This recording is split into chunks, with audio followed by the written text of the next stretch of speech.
in this lesson, we are going to look at the brain. We are going to look at some basic facts about the brain. We will not go into details because the brain is complicated. It has a lot of parts and there is a lot of details regarding the parts and the functions of the brain which control our body. Now, some of the basic facts about the brain are as follows. The first one is the brain is the body's most complex organ. The second one, it weighs 3 pounds, that is approximately 1.4 kilograms, but it consumes 10 times more energy by weight than the rest of the body. Now, despite the brain weighing less, it uses a lot of energy. Actually, when you compare the amount of energy which is used by the brain with the amount of energy which is used by other body parts which are of the same weight as the brain uses the energy 10 times more. Therefore, you can see 1 to 10, that is the comparison. And this is the reason why if you are hungry, you cannot learn properly, because your brains need a lot of energy for it to function properly.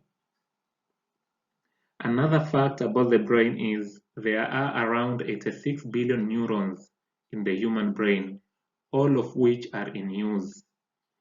Now, everything has its building blocks, and we know that the body of living things, including human beings, are made of cells. Those are the building blocks of human body, the cells. Now, the brain is also made up of cells, but the cells which make up the brain are specialized cells, and they are referred to as the neurons. Therefore, our brains are made up of these cells, the neurons, and there are billions of the neurons in our brains, approximately 86 billion and more. Another fact about the brain is each neuron communicates with many other neurons to form circuits and share information. Now, all these 86 billion neurons in the brain, they are connected to each other, and they communicate to each other to share information. Another fact about the brain is the proper nervous system function involves coordinated action of the neurons in many brain regions. Now, a brain, as I've said, is complex. It is made up of so many parts, so many regions.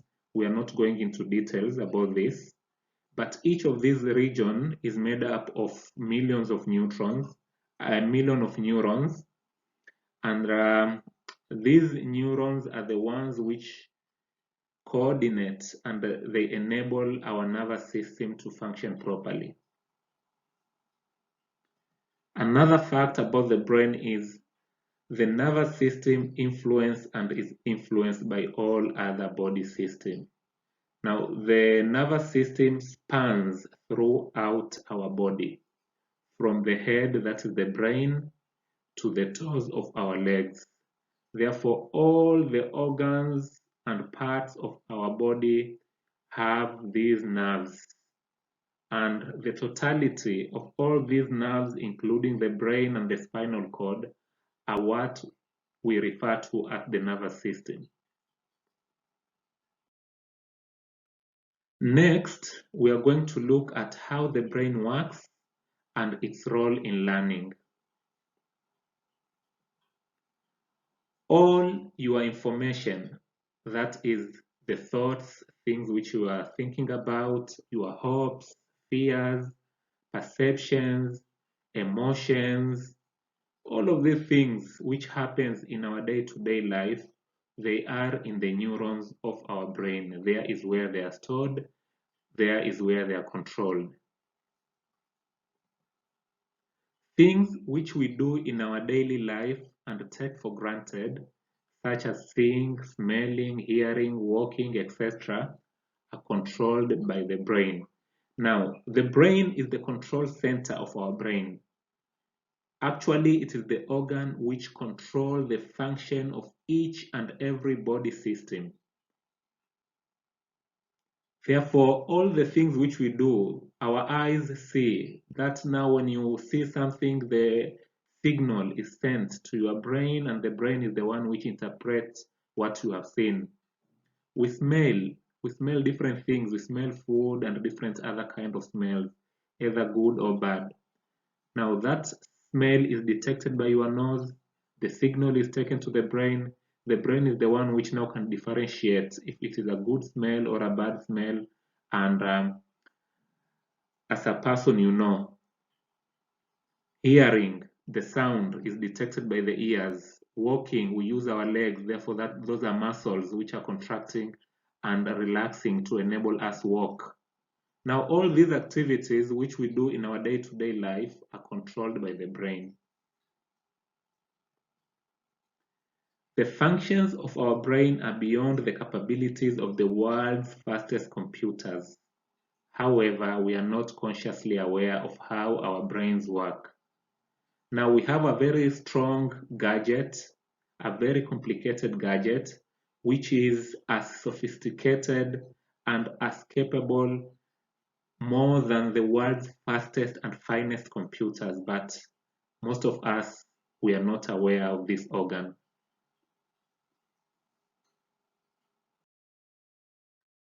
Now, as I have said previously, the building blocks of our brains are these specialized cells called the neurons, and these are the ones which store all the information, all of our feelings, our thoughts, our perception, etc. Now we need to know some of the basic parts of these neurons and how do they communicate. Now when you look at the picture there, you'll see that's the picture of the neuron. It is made up of the axon. The axon, this is the part of the neuron, this part here. Now this part here is what we call the axon. Then we have this round part here. This is the cell body. Now this is the main cell, and this is the nucleus. At the end of the axon, we have the nerve terminals. These are the nerve terminals. Then we have a junction between two neurons. Now this junction here is what we call a synapse. Now we have these hair-like structures protruding from the cell body. These ones we call them dendrites. Now the junction between a dendrite and a nerve terminal is what we call the synapse. And these are the dendrites, the hair-like structures. Now that is basically the structure of the neurons which are in our brain. Now let's look at how do these neurons communicate. Now there is that part which is very important, the synapse, the junction between the dendrite of the axon, the nerve terminal of the axon and the dendrite. There is a gap between these two here. And when a signal is transmitted through the axon, because of the gap, it cannot just cross into the dendrite. Now, what happens is the signal usually is carried as an electrical signal. When it reaches this point, it is converted into a chemical signal, commonly known as the neurotransmitters. Now, these neurotransmitters carry the signal to the other part of the neuron. Then the signal is converted back into an electrical signal, and it is carried to other neurons and the rest of the body to the target organs. How neurons communicate. Now we have seen the structure of the neuron. Now, how do they communicate? How do they carry that information from your body parts to the brain and from the brain to your body parts? Neurons communicate using both electrical and chemical signals. Therefore, the information is carried in form of signals. And the signal can either be electrical or chemical.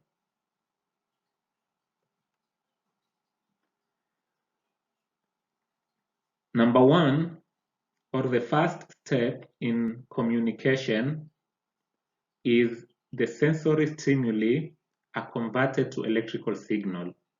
Now, sensory stimuli, these are the physical things which we experience from our environment. For example, light for us to see, sound if somebody talks or if you hear the sound of something. Now, those are the stimuli, sensory stimuli. Smell, pain, it can be detected by your skin. Now, those stimuli are converted. If it is light, it will be converted into an electrical signal, which will be carried through your neurons. If it is smell, the same case. It will be converted into an electrical signal. If it is pain, it will be converted into an electrical signal. If it is heat, it will also be converted into an electrical signal.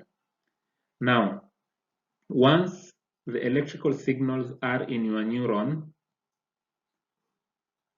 they will be carried along the neurons. Now, all these signals, we refer to them as action potentials. Now, action potentials are the electrical signals which are carried along the neurons. We refer to them as action potentials.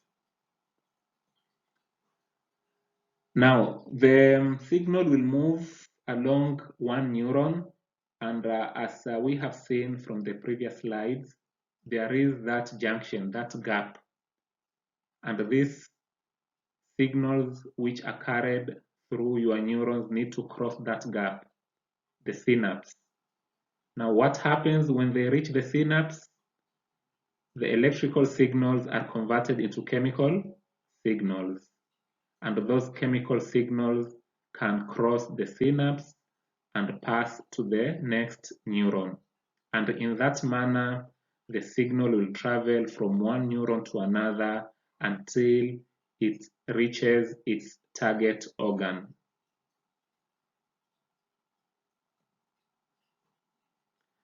For example, if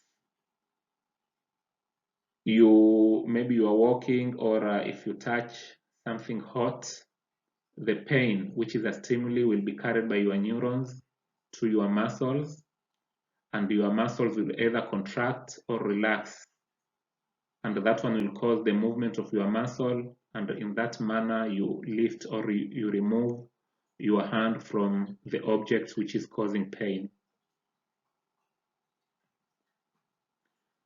Communication between neurons is strengthened or weakened by an individual's activities, such as exercise, stress, and drug use. Now, these neurons in our brain are affected by the activities which we do in our day-to-day lives. Some activities strengthen the neurons and they make our brain strong, and some activity weaken the neurons and they make our brain weak. Now, one of the activity which strengthen the neurons is the exercise. When you exercise, you improve the circulation of the blood into your brain, and your neurons become strong.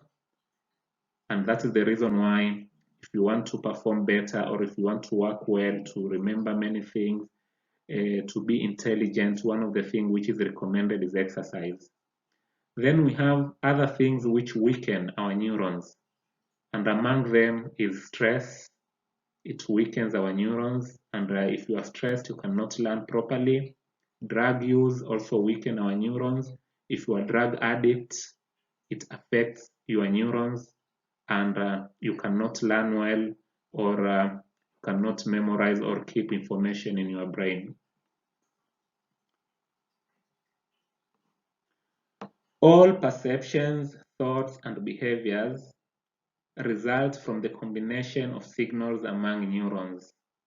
Now, how we see things, when we think, our behaviors, all of these are built from the learning which has taken place and the information which is stored in our neurons. Now, the combination of all these neurons and the information in them is the one which results into our perceptions, our thoughts, and our behaviors. Now, this is a diagram which shows how neurons communicate. Now, we have 3 neurons here, and here we have the muscle cells. And as I have said earlier, let me take this pen here. Now, this is the nerve terminal here. Therefore, the stimuli from the environment will be transmitted in form of an electrical signal to this part here, the nerve terminal. Then it will result into an action potential. Action potential. Now the action potential now is the electrical signal, and the electrical signal will be carried along the neuron until it reaches this junction here between the dendrites and the nerve terminal of the next neuron. Now this junction here is what we call the synapse. That is the synapse. Now when it reaches the synapse, the electrical signal will be converted into a chemical signal, and when it crosses, the chemical signal will be converted back into an electrical signal, and another action potential will be produced, and it will travel and it will cross another synapse here. Then the electrical signal will travel again until the signal reaches the target cell. Now this is the muscle cell here. The muscle cells here, the target cell. Now when the muscle cells detect that signal, now they will respond by either contracting or relaxing, and that contraction and relaxation will cause movement of the muscles, and that's how our neurons communicate. Now let's look at the role of the brain in learning.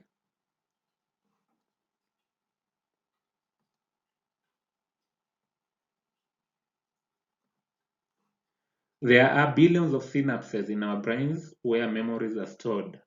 I have already explained this, the neurons and the synapses, this is where the information is stored in our brains.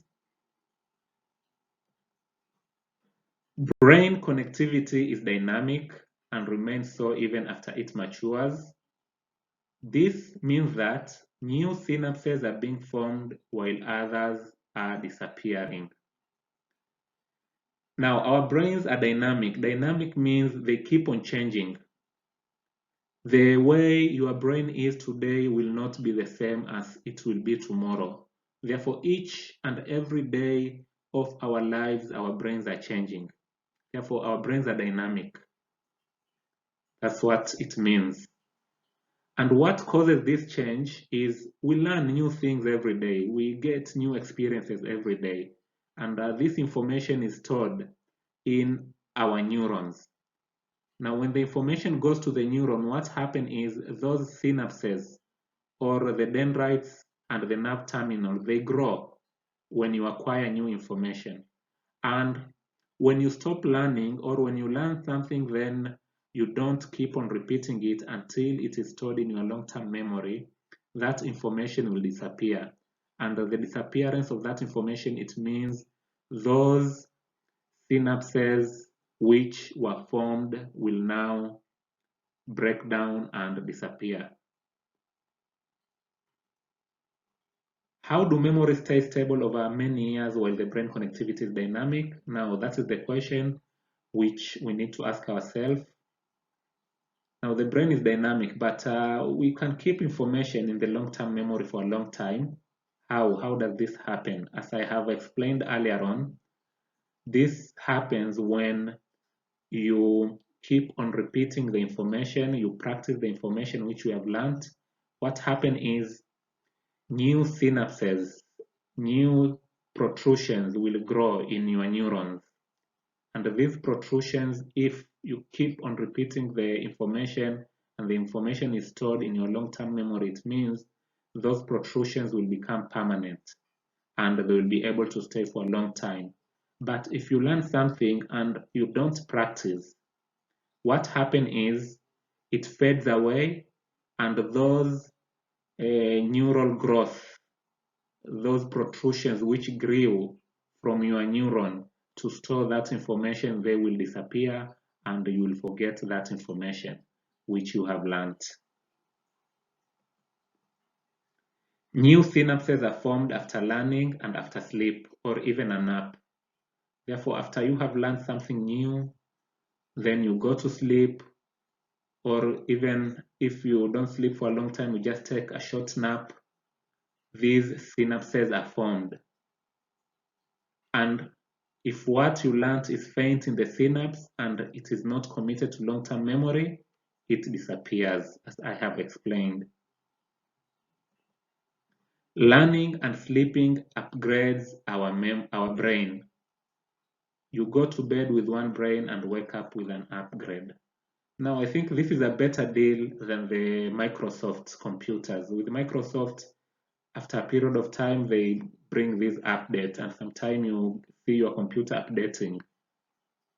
But our brains update each and every day of our lives. Therefore, when you do your activities during the day, you learn new things, then you go to sleep. When you wake up now, you are not the same person. Some new synapses have developed or have formed in your brain.